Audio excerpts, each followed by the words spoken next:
the inside, completely expanded. As the hot yang air is expelled, the outside of the body becomes more yang while the insides are emptied, becoming yin, with an increased potential to absorb air. Softly absorb energy into the palms and soles. Absorb gently as if you were pulling a silken thread.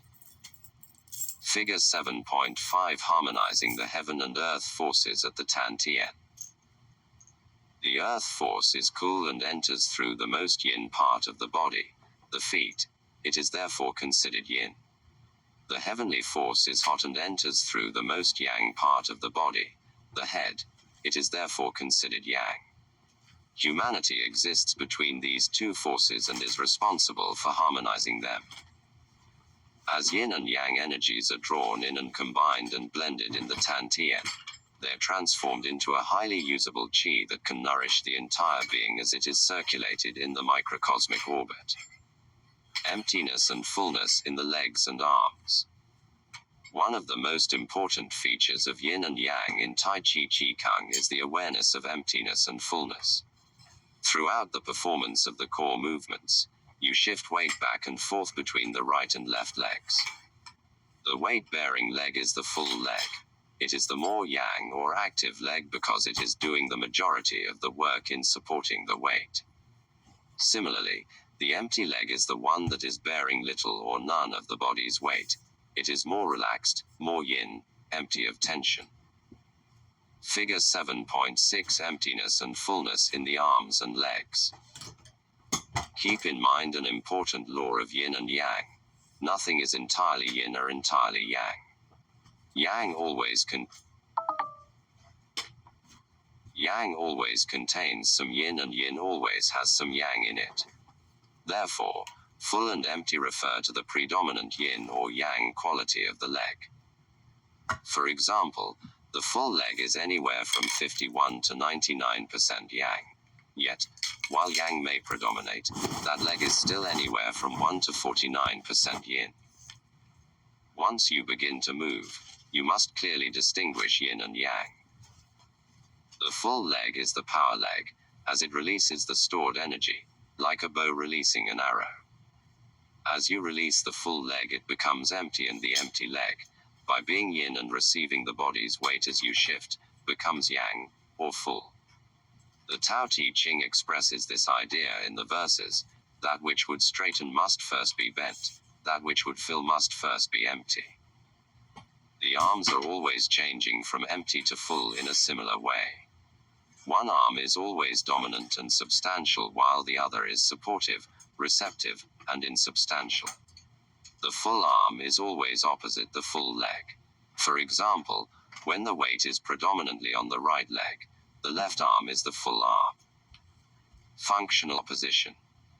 The full and empty sides change during each movement.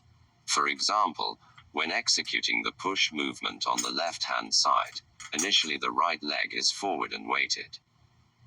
As you shift the weight back to the left leg, the right hand becomes the dominant hand and the left hand should be slightly more relaxed, playing a receptive and supportive role at first.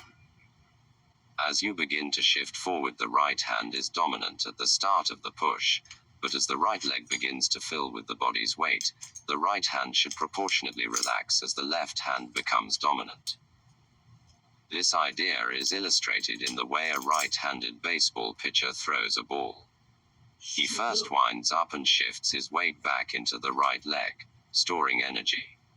Then he shifts his weight forward into the left leg and releases the ball. Another example is in how you swing the arms when you walk or run.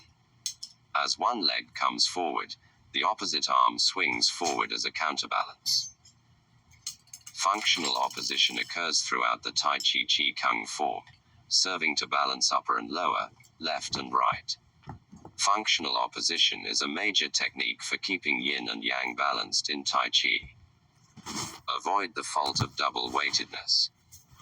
Failing to distinguish clearly between yin and yang, emptiness and fullness, is called double-weightedness.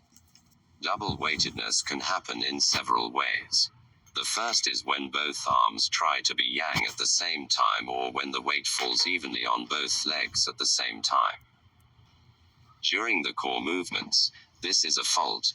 During the opening movements, it is not a fault, as at that time you are expressing yin and yang in terms of up and down, expansion and contraction.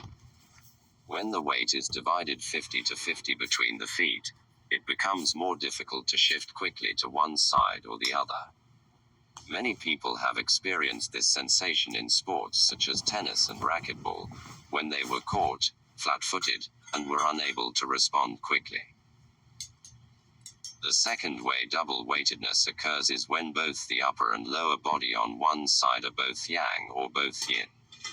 To use the example of the baseball pitcher again, you never see a right-handed pitcher step forward with his right leg as he throws. Try this and you will see how awkward the movement is. To prevent this type of double weightedness, always make sure that when you want power in your right arm, your weight shifts to the left leg and vice versa. Similarly, when you want the left arm to be yielding or empty, the right leg should also be empty.